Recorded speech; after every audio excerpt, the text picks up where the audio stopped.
Hi there, this is my video on gardening presented in English by Jess Nelson Juliander for the Compass Program mentoring video. I am pressing play now. Hi everybody, I'm Jess and I'm going to talk to you a little bit about gardening today. I'm going to talk to you about how easy it is, what you need to get started, and then what you can do with your amazing harvest when you're done with it. So first off, you can go to any bookstore or any library and you will find shelves of books. And you're going to open up, you're going to pull out one of those books and you're going to see it's massive. And you're going to feel like, gardening must be so hard. It's not.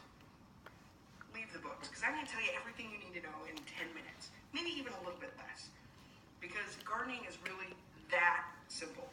So first thing you need to know where you live. Seems pretty easy, right?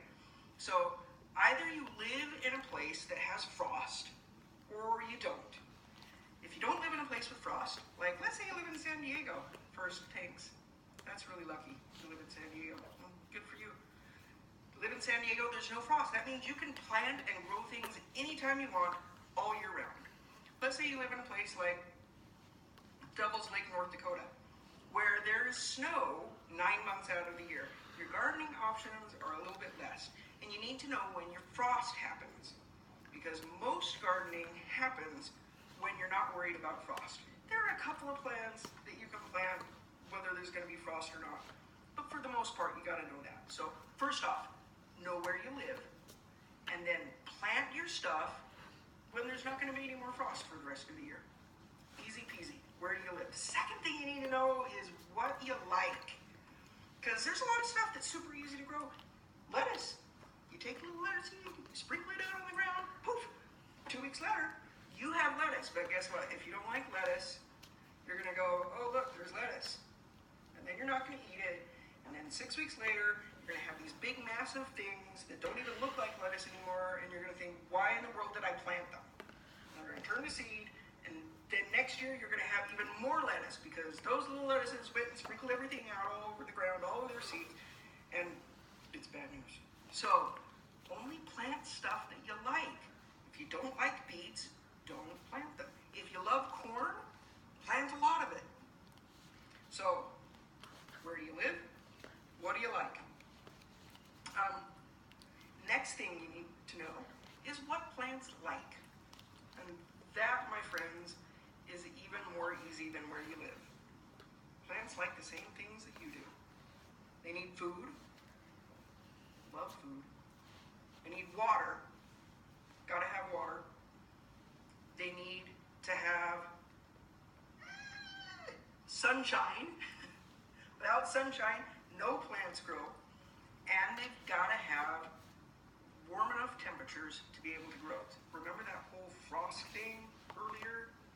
You plant your tomatoes, and then it freezes, all your tomatoes are going to die, and then you're going to be mad at me. So, what do you need? You need food, that's dirt. You need sunshine, that's light. You need water, that's what we all drink. You need to have the right temperature for things to grow.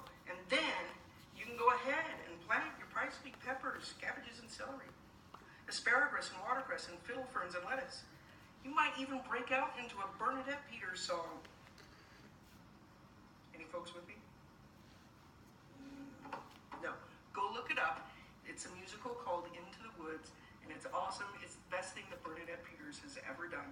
And she sings a whole song about vegetables. Who knew there was a song about vegetables?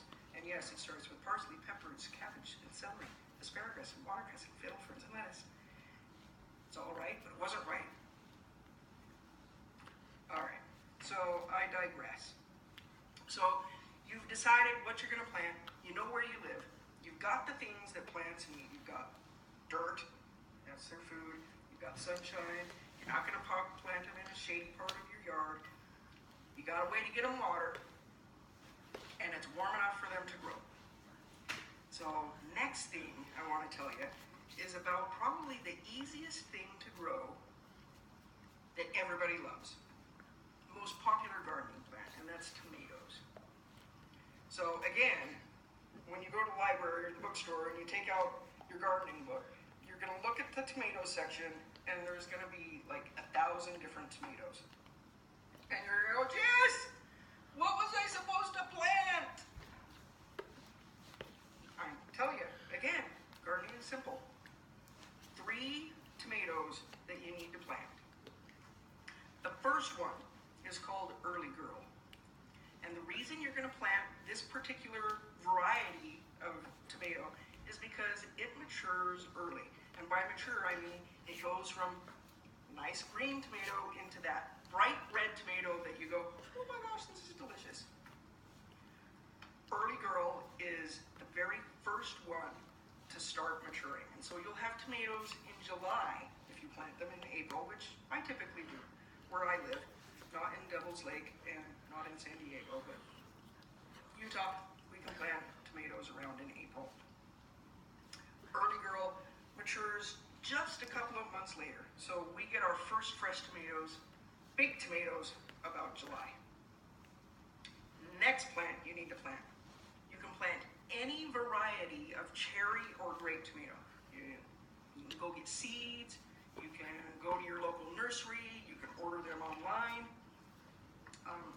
But you want to plant a cherry or grape tomato. Now, I have to give you a little warning about the cherry and grape tomatoes.